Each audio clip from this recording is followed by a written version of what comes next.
اور جس نے اپنے نفس کو ہرا دیا، شکست دیا، تو اس کی عقل اتنی پاورفل ہوتی ہے کہ وہ ہزاروں کو زیر و زبر کر سکتا ہے اور دنیا کے بڑے فیصلے لے سکتا ہے۔ جس نے اپنے نفس کو کنٹرول میں رکھا، اپنے خواہشات کو اپنے تابع رکھا، خود اس کا غلام نہیں بنا۔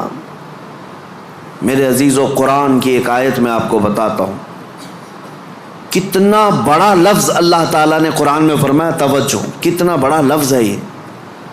ارأیت من اتخذ الہہ ہوا، اے محبوب کیا آپ نے نہیں دیکھا کچھ لوگ ایسے ہیں جنہوں نے اپنی خواہشات کو اپنا خدا بنا لیا۔ معبود، الہ کا مطلب ہے معبود، جس کی عبادت کی جائے اس کو کیا کہتے ہیں؟ معبود۔ اور قرآن کہتا ہے کچھ لوگ ایسے ہیں جنہوں نے اپنے نفس کو، اپنی خواہشات کو اپنا معبود بنا لیا۔ یہ قرآن کی آیت ہے، 2 جگہ آئی ہے۔ اب اتنا بڑا لفظ نفس کے لیے اللہ فرما رہا ہے کہ کئی لوگوں نے اس کو بت بنا لیا، اپنا معبود بنا لیا۔ کیوں؟ اس لیے کہ یہ وہی کرتے ہیں جو ان کا نفس چاہتا ہے، تو گویا کہ اس کی عبادت کر رہے ہیں، خواہشات کی پیروی کر رہے ہیں۔ نفس صبح اٹھا، گناہ کی طرف کھینچا، آپ چل پڑے، گویا کہ اس کی عبادت میں لگے ہوئے ہیں۔ کبھی تو اسے شکست دو، کبھی تو اسے ہراؤ۔ رات کے وقت گناہوں کے اڈوں پر جانے کی جیسی خواہش ہوتی ہے، کیا اپنے آپ کو مارتے ہو؟ میں تمہیں بتاؤں، خواہشات تو بہت دور کی بات ہے، گناہوں کی خواہشات بہت دور کی بات ہے۔ سیدنا ابو بکر شبلی رحمۃ اللہ تعالی علیہ سلسلہ قادریہ کے بڑے مشہور بزرگ ہیں، جن کے نام سے ہم شجرے میں پڑھتے ہیں، بہر شبلی شیر حق دنیا کے کتوں سے بچا۔ وہ حضرت ابو بکر شبلی جب رات کے وقت عبادت کے لیے آتے تھے تو اپنی آنکھوں میں نمک کا سرما لگاتے تھے۔ کیوں؟ صرف اس لیے کہ نیند اگر آئی تو گویا کہ میں اپنی خواہش کا غلام ہو گیا، اپنے رب کا نہیں۔ عبادت اس کی ہو رہی ہے اور میں خواہش کے پیچھے چل رہا ہوں، حالانکہ نیند جو ہے یہ فطری چیز ہے، کسی کو کہیں پہ بھی آ جاتی ہے۔ اولیاء کاملین تو اس سے بھی اپنے آپ کو بچاتے تھے کہ وہ آنکھوں میں نمک پھیر لیتے تھے جس سے آنکھوں میں خون نکل آتا تھا۔ لوگ کہتے بھی تھے تو کہتے کہ اگر اللہ کی عبادت کے دوران اونگ آتی ہے، جھپکی آتی ہے، تو ان آنکھوں کی سزا یہی ہے کہ انہیں نمک لگا دیا جائے۔ اور حضرت شاہ مینا رحمۃ اللہ علیہ لکھنؤ میں آرام فرما ہے، حضرت شاہ مینا، ان کا حال تو یہ تھا کہ جب رات کو عبادت کے لیے کھڑے ہوتے تو ایک اونچی دیوار پر وہاں کھڑے ہو کر نماز پڑھتے، ادھر بھی کھائی ہے ادھر بھی کھائی ہے، کھڑے رہتے۔ لوگ کہتے کہ نماز پڑھنے کے لیے اتنی جگہ ہے، اس دیوار پر کیوں جا کر نماز پڑھتے ہیں؟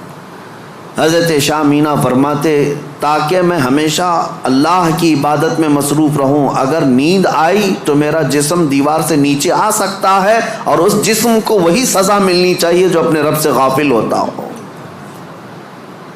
نفس کے خلاف وہ اولیاء جنگ کرتے رہے، لڑتے رہے۔ سب سے بڑی خطرناک چیز آج ہمارے ساتھ جو چل رہی وہ ہمارے خواہشات سے ہے، اور میرے آقا صلی اللہ علیہ وسلم ارشاد فرماتے ہیں لا یؤمن احدکم حتی یکون ہواہ تبعا لما جئت بہ، تم میں سے اس وقت تک کوئی مومن نہیں ہو سکتا جب تک اپنی خواہشات کو میری مرضی کے حوالے نہیں کرے گا۔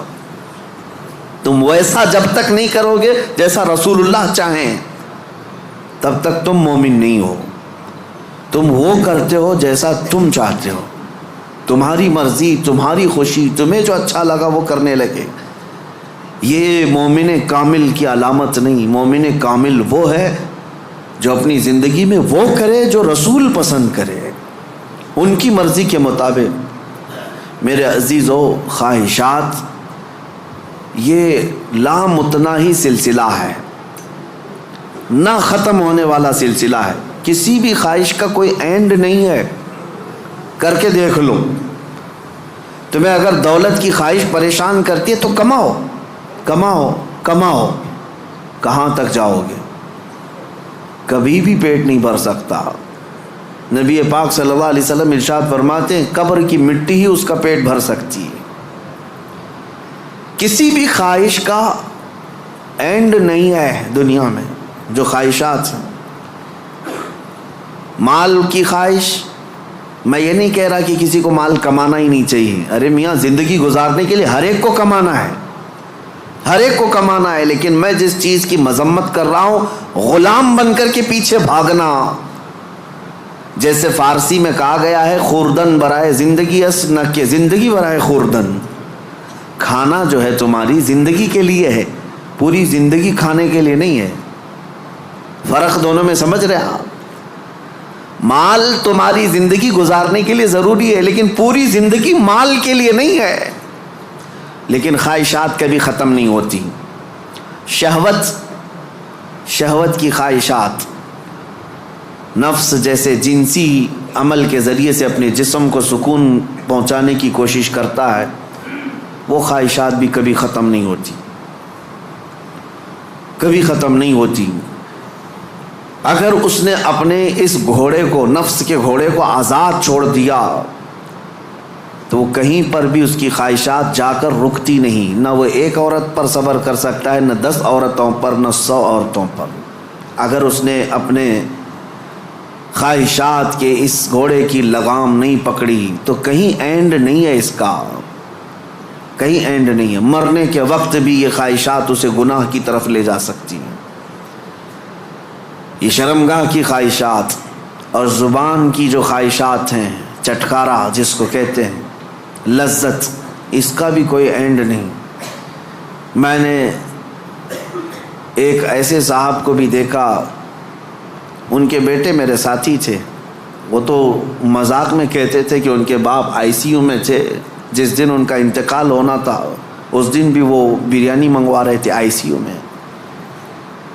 تو یہ تو ایک نارمل سی بات تھی، ہنس کر کے وہ کہہ رہے تھے، لیکن وجہ یہ تھی کہ وہ ایڈکٹ تھے بریانی کے، کھانے کے، گوشت کے۔ تو ایک لمٹ ہوتی ہے کسی آدمی کی، لیکن اگر اس نے خواہشات کو آزاد چھوڑا تو وہ کہیں پر بھی جا کر نہیں رک سکتا، نہ ICU، نہ آپریشن، نہ کوئی چیز، اسے کوئی چیز نہیں روک سکتی سوائے موت کے۔ موت آنے تک وہ اپنی خواہشات میں ڈوبا رہے گا، ڈوبا رہے گا۔ خواہشات ایک سمندر ہے، وہ ختم نہیں ہوتا کبھی۔ اسی لیے میرے عزیزو، جتنا کم ہو سکے سمیٹ لو اپنے آپ کو۔ دنیا تمہیں ہاتھ پاؤں مارنے سے کتنی مل سکتی ہے مجھے بتاؤ۔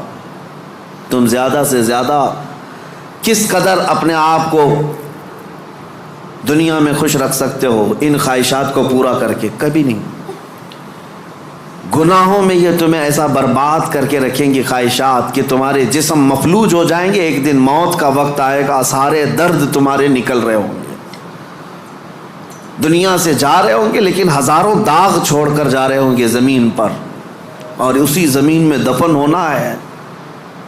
اس لیے اللہ نے قرآن میں فرمایا اپنے رسول سے، اے محبوب کیا آپ نے نہیں دیکھا کچھ لوگ وہ ہیں جو اپنے خواہشات کو اپنا معبود بنا لیا ہے، اپنا خدا بنا لیا ہے، اس کی پیروی کرتے ہیں۔ اب کرنا کیا چاہیے؟ ان خواہشات کا قتل جتنا ہو سکے اس کے خلاف جانا ہوگا۔ ظاہر سی بات ہے، یہ رات کے وقت ذکر کی طبیعت کس کی چاہتی ہے؟ وہ لوگ جن پر اللہ فضل فرمائے، ورنہ اکثر کا جسم آرام چاہتا ہے، دنیا کی طرف جسم کھینچتا ہے، لیکن تم نے اس کو ٹھکرایا اور اللہ کے ذکر کو اپنایا، یہ آپ نے اپنے خواہشات کے خلاف کیا ہے۔ اس کے اجر میں کیا ہے؟ سیدھے قرآن کہتا ہے جنت اس کا ٹھکانہ ہے، جنت اس کا ٹھکانہ ہے۔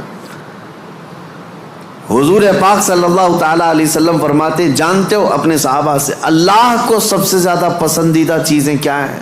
اللہ سب سے زیادہ کیا چیز پسند کرتا ہے بندوں میں؟ اس میں حدیث پاک میں ہے، ننگوں کو کپڑا پہنانا، بھوکوں کو کھانا کھلانا، یہ اللہ کو بہت پسند ہے۔ لیکن ایک اور چیز ہے، رب تعالیٰ فرماتا ہے جب دنیا سو رہی ہو اور تم کھڑے ہو جاؤ اللہ کی بارگاہ میں، یہ اس کو اتنا پسند ہے رب تبارک و تعالیٰ کو۔ سارے عمل میں ساری اداؤں میں اسے پسند ہے. کیوں؟ خالص بندہ رب کے لیے کھڑا ہوا ہے ساری خواہشات کو چھوڑ کر کے، خواہشات کو چھوڑ کر. اب آؤ، جن لوگوں نے خواہشات کی پیروی کی ان کی ایک چھوٹی چند مثالیں میں آپ کے سامنے رکھتا ہوں. ایسی ہلاکت کہ سب کچھ ختم ہو جاتا ہے. میرے عزیزو، سلطان الاولیاء سیدنا غوث اعظم جیلانی بغدادی رضی اللہ تعالیٰ عنہ ارشاد فرماتے ہیں، جس شخص کو اپنی خواہشات پر قابو نہیں، اس کا نفس اسے کفر تک لے جا سکتا ہے، اس کا نفس اسے شرک تک لے جا سکتا ہے اور اسے کافر بنا کر دنیا سے لے جائے گا. ایسے حالات بھی ہم نے دیکھے. خواہشات نے انسان کو کافر بھی بنا دیا. کبھی مال کی خواہش، کبھی عورت کی خواہش، کبھی کسی اور چیز کی خواہش. اللہ اکبر، وہ صحابہ کیسے تھے جنہوں نے اپنی ساری خواہشات کو میرے مصطفیٰ کی مرضی پر قربان کر دیا تھا، ہر چیز کو قربان کیا تھا.